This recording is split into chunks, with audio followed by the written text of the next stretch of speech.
Hello students, welcome back to my YouTube channel Jaideep Sir's Maths Mania. In my previous video lecture, I explained you about chapter 3 basics. Today we are going to start substitution method exercise 3.3. In this chapter there are three various methods you have to study: substitution method, elimination method and cross multiplication method. तो आज हम substitution method से start करते हैं. Substitution method start करने से पहले मैं आपको उसके थोड़ा बेसिक समझा दूंगा और ये बेसिक आपको तीन मेथड में काम आएगा, तो ध्यान देना. बहुत ही इजी कॉन्सेप्ट है और ऑब्जेक्टिव्स के लिए बहुत ही यूजफुल रहेगा ये आपको.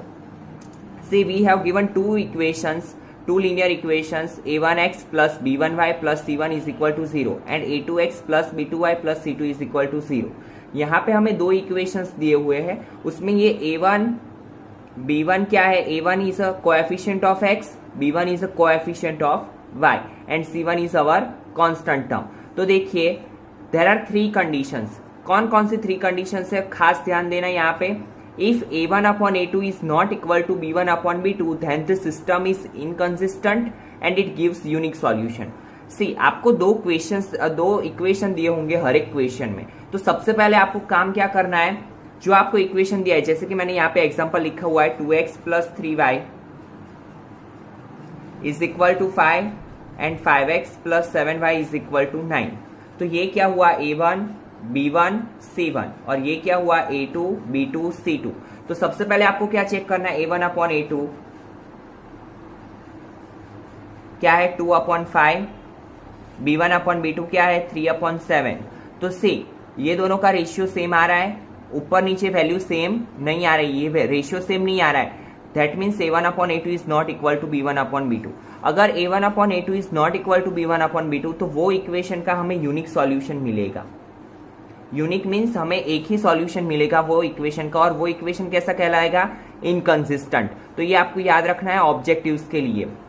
Then second, if a1 upon a2 is equal to b1 upon b2 but c1 upon c2 is not equal to c1 upon c2 then the system is inconsistent and it gives a no solution. वो कैसे? अभी देखो यहाँ पे मैंने एक और equation लिखा है 2x plus 3y is equal to 5, 4x plus 6y is equal to 7. a1 upon a2 लिख लो 2 अपॉन 4, 2 4. b1 अपॉन b2 लिख लो 3 अपॉन 6, c1 अपॉन c2 लिख लो 5 अपॉन 7.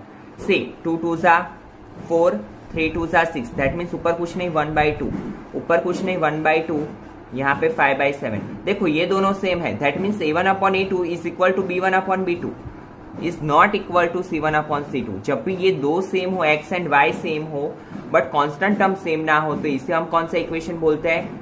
इनकंसिस्टेंट. और उसका सॉल्यूशन कैसा मिलेगा आपको? No solution. उसको आप आके सॉल्व नहीं कर सकते हो, डायरेक्टली आपको क्या लिख देना है आंसर में? It gives no solution. Then last one, if a1 upon a2 is equal to b1 upon b2 is equal to c1 upon c2. अगर तीनों का रेशियो सेम है then the system is dependent and consistent. तो वो system क्या कहलाएगा? Dependent and consistent and it gives infinitely many solution. कैसे? यहाँ पे देखो 2x plus 3y is equal to 5, 4x plus 6y is equal to 10. Now see 2 upon 4, 3 upon 6, 5 upon 10. 2 2 सा 4, 3 2 सा 6, 5 2 सा 10. तो 1/2 is equal to 1/2 is equal to 1/2. That means तीनों का रेशियो क्या आया? सेम. तीनों का रेशियो सेम है, दैट मीन्स ये सिस्टम कैसा होगा? Dependent and consistent. और इसके सॉल्यूशन कितने मिलेंगे? Infinitely many solution. से स्टूडेंट्स ये दो केस अगर आते हैं तो आपको आगे क्वेश्चन सॉल्व करने की जरूरत नहीं है. डायरेक्टली ये केस में आप क्या लिखोगे? No solution. और ये केस में क्या लिखोगे? Infinitely many solution. जब भी यूनिक सॉल्यूशन आता है तो ही आपको पूरा सॉल्यूशन फाइंड करना है और दिखाना है. ठीक है? अगर आपको इसमें थोड़ा भी प्रॉब्लम है, डोंट वरी, हम क्वेश्चन करेंगे तो आपको आइडिया आता जाएगा. Now see first question. Substitution method है, ध्यान रखना. पहला क्वेश्चन जैसा है वैसे ही सब क्वेश्चन है, तो बहुत ही इजी क्वेश्चन है, ध्यान देना.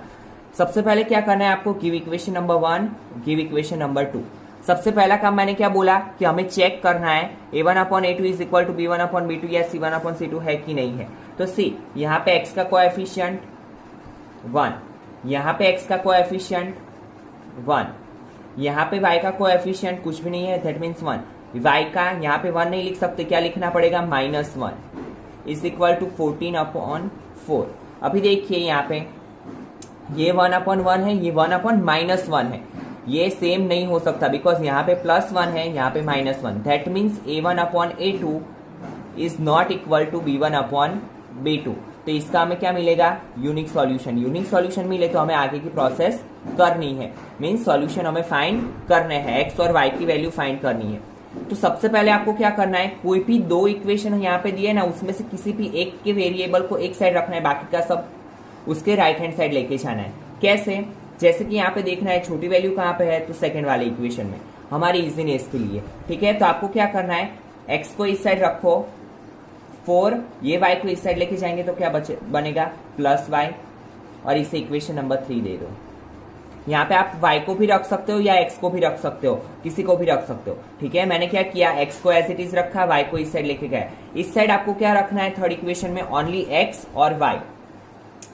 तो y को मैं इस साइड लेके गया, प्लस हो गया। नाउ कौन से इक्वेशन में से वैल्यू बनाई हमने, सेकंड में से, तो इसकी वैल्यू हम किस में पुट करेंगे, फर्स्ट में। अगर फर्स्ट में से वैल्यू बनाते हो तो सेकंड में पुट करनी है, सेकंड में से बनाई तो फर्स्ट में पुट करनी है। तो लिखेंगे हम put the value of equation 3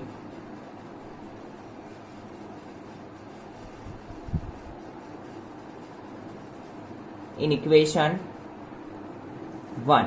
got it. Now x की वैल्यू क्या है, 4 + y, तो x की जगह पे हम क्या रखेंगे, 4 + y। पहले ये इक्वेशन में लिख लेता हूं, x + y = 14।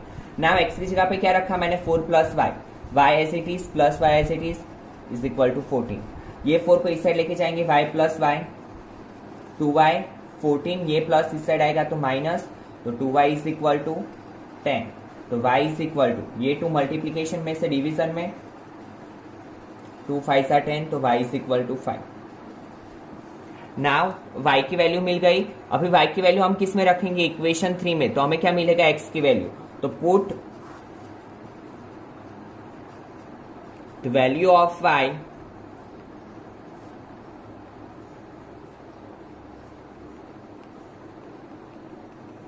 In equation 3।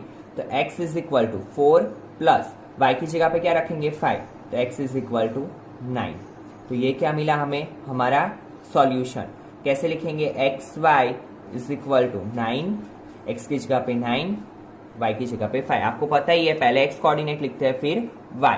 Got it. बहुत ही इजी इक्वेशन है, फिर से ध्यान दो। फर्स्ट ऑफ ऑल क्या करना है, give equation number 1, give equation number 2। But see यहाँ पे हमें जो इक्वेशन दिया है ना, वो फ्रैक्शन फॉर्म में दिया है, तो पहले उसको हम सिंपल फॉर्म में कन्वर्ट करेंगे, फिर इक्वेशन नंबर 2 देंगे। बहुत ही ईजी है, डोंट वरी। कैसे करते हैं, तो क्रॉस मल्टीप्लीकेशन होता है, ये इसके साथ जाता है मल्टीप्लीकेशन में, ये इसके साथ जाता है, और नीचे ये दोनों का मल्टीप्लीकेशन। तो 2 × s 2s plus 3 × t 3t 3 2 6 = 6। Now ये 6 यहां से कहा जाएगा, मल्टीप्लीकेशन में, तो 2s plus 3t = 6 6 36। Now give equation number 2। फिर हम क्या करेंगे, चेक करेंगे। तो देखो s का कोएफिशिएंट 1, s का कोएफिशिएंट 2, t का कोएफिशिएंट -1, t का कोएफिशिएंट 3। तो यहां से ही पता चल रहा है a1/a2 is not equal to b1/b2। तो इसका सॉल्यूशन कैसा मिलेगा, यूनिक। नाउ क्या करेंगे, थर्ड इक्वेशन बनाएंगे। ये दोनों में से छोटा इक्वेशन कौन सा है, ये वाला। तो हम किस में से वैल्यू बनाएंगे, इसमें से। क्या करेंगे, ये t को इस साइड लेके जाएंगे, तो s = क्या होगा, 3 + t। Give equation number 3। अभी फर्स्ट में से वैल्यू बनाई, पुट अप किस में करेंगे, सेकंड में। Now put the value of s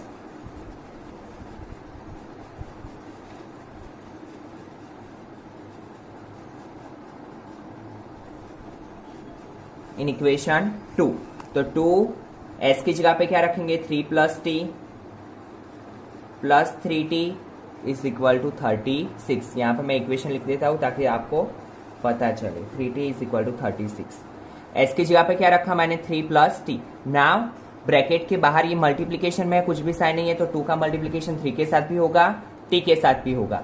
तो 2 3 6 plus 2 × t 2t plus 3t is equal to 36. Now 2t plus 3t 5t. ये 6 यहाँ पे जाएगा माइनस 36 माइनस 6, तो 5t इज इक्वल टू 30. तो t इज इक्वल टू क्या होगा, ये 5 डिवीजन में 30/5, 5 6 30, तो t is equal to 6. Now क्या करेंगे, एक वैल्यू मिलने के बाद वो किस में रखते हैं, थर्ड इक्वेशन में. Put the value of t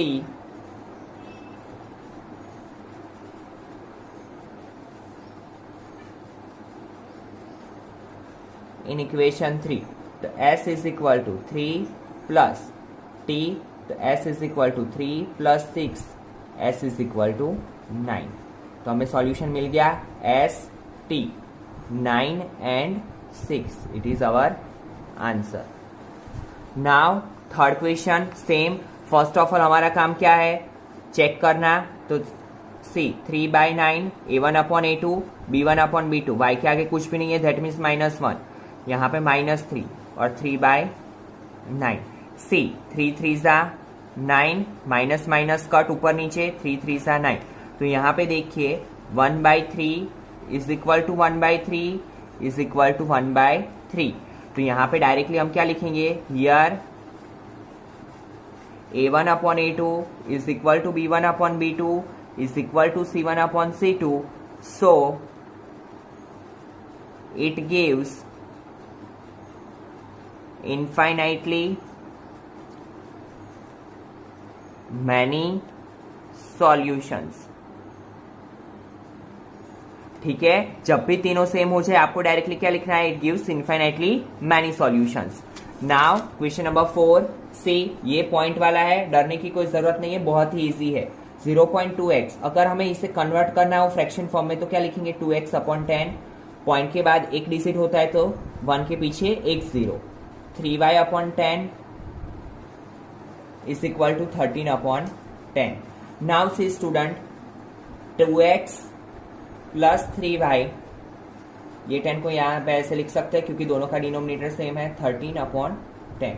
अगर इक्वल टू के दोनों साइड वैल्यू सेम हो तो हम उसे कट कर सकते हैं. तो 2x plus 3y is equal to 13. It is our first equation. Now for second equation, same 4x/10 plus 5y/10 is equal to 23/10.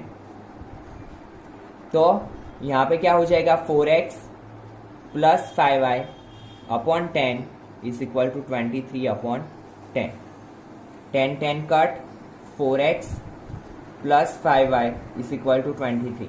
यहाँ पे देखो इक्वेशन पे से ही पता चल रहा है कि a1/a2 is not equal to b1/b2 because 2/4 is not equal to 3/5. तो डायरेक्टली हम देखो अभी ये दोनों में छोटा इक्वेशन कौन सा है, ये वाला. तो इसमें से वैल्यू बनाएंगे. वैल्यू बनाने के लिए मैंने क्या बोला है, ओनली x और y एक साइड रहना चाहिए. तो ये 3y को हम इस साइड लेके जाएंगे, 13 माइनस 3y. बट स्टिल यहाँ पे x के साथ क्या है, 2. तो 2 को हमें चाहिए, 2 नहीं चाहिए, तो 2 मल्टीप्लीकेशन में है तो कहाँ पे जाएगा, डिवीजन में. तो 13 minus 3y divide by 2 give equation number 3. x की वैल्यू मिले वो क्या होता है हमारा इक्वेशन नंबर 3. नाउ इसमें से इक्वेशन बनाया, वैल्यू किस में पुटअप करेंगे, सेकंड वाले में. तो यहाँ पे लिखिए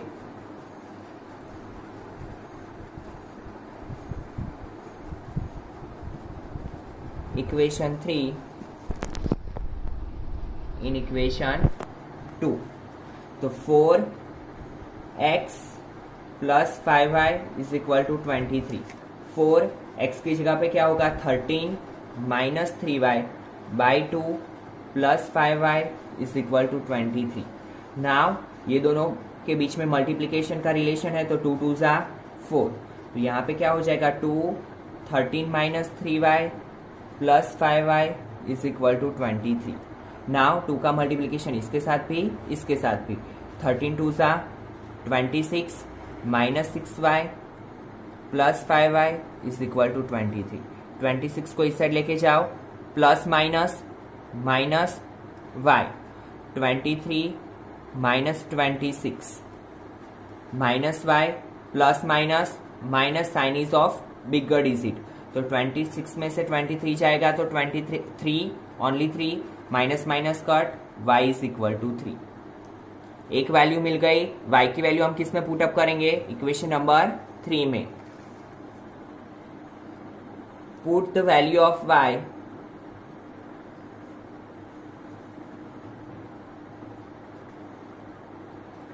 इन इक्वेशन 3। तो x is equal to 13 minus 3, y की जगह पे 3 डिवाइड बाई 2, तो x इज इक्वल टू 13, 3 3 सा 9 divide by 2, 13 minus 9 4 divide by 2, 2 2 सा 4, so x is equal to 2। तो हमें वैल्यू मिल गई X Y is equal to 2 3, है एकदम easy. Now question number 5 student, square root देख के डरना नहीं है, बहुत ही इजी क्वेश्चन है। जो मेथड हम करते हैं वही फॉलो करनी है। तो सबसे पहले क्या करते हैं, हम दो इक्वेशन में से किसी एक में से वैल्यू बनाते हैं। तो सेकंड इक्वेशन को ले लो, तो √3x minus √8y is equal to 0। तो सबसे पहले √8y इस साइड जाएगा, तो √3x is equal to √8y। Now x के साथ √3 मल्टीप्लीकेशन में, तो डिवीजन में जाएगा √8 upon √3y। Give equation number 3। Now क्या करेंगे, put the value of x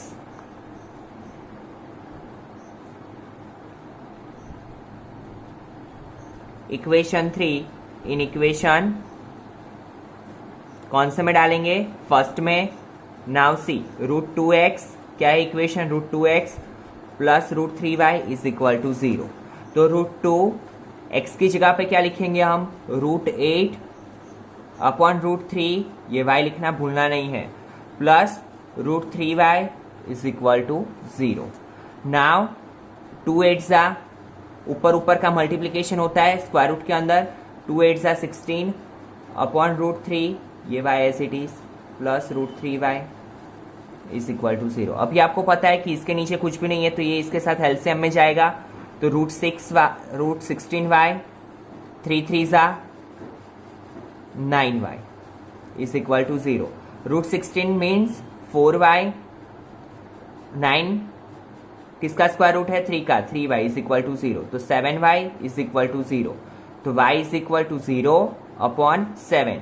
0 के डिवाइड में कुछ भी हो, आंसर क्या आता है, 0। y is equal to 0। Now put the value of y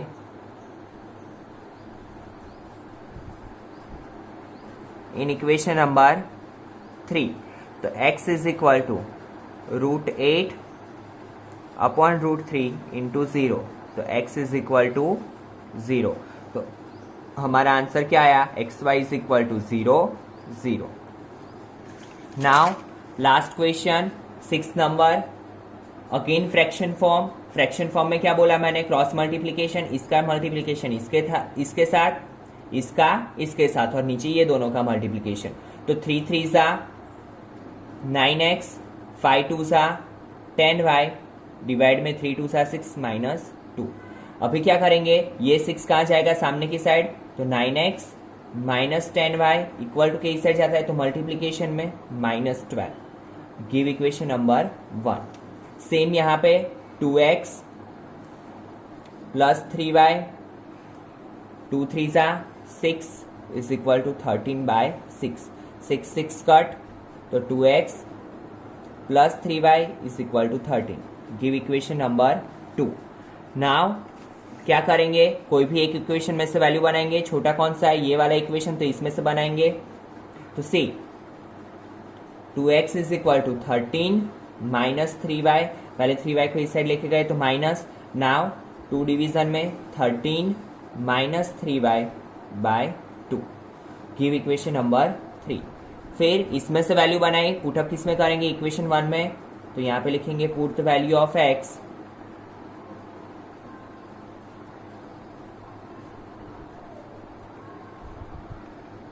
in equation 3। तो क्या करेंगे, 9 13 minus 3y divide by 2 minus 10y is equal to -12। नाउ यहाँ पे कुछ कट नहीं होता है, तो इसका डायरेक्टली मल्टीप्लीकेशन करेंगे इसके साथ 13 9 ज़ा 117 माइनस 9 3 ज़ा 27y upon 2 minus 10y is equal to minus 12। अभी इसका कैसे होगा, तो अभी देखो इसके नीचे कुछ भी नहीं है डिनोमिनेटर में, तो ये इसके साथ एलसीएम में जाएगा। 117 माइनस 27y, 10 2 सा 20y, अभी सबके नीचे 2 इज इक्वल टू माइनस 12। अभी ये 2 कहाँ जाएगा, डिवीजन में से मल्टीप्लीकेशन में, तो 117 माइनस माइनस प्लस, तो माइनस 47y, 12 2 सा माइनस 24। Got it. अभी ये 117 इस side, minus 24 minus 117 minus 47y, minus minus plus, तो ये क्या हो जाएगा 141। Got it. 7 plus 4 11, carry 1, 1 plus 1 2, 2 plus 2 4। Now minus minus cut, तो y is equal to 141 divide by 47, 47 3 सा, तो y की वैल्यू क्या मिली 3। y की वैल्यू मिलने के बाद आपको पता ही है किस में पुट करते हैं, इक्वेशन नंबर 3 में, तो put the value of y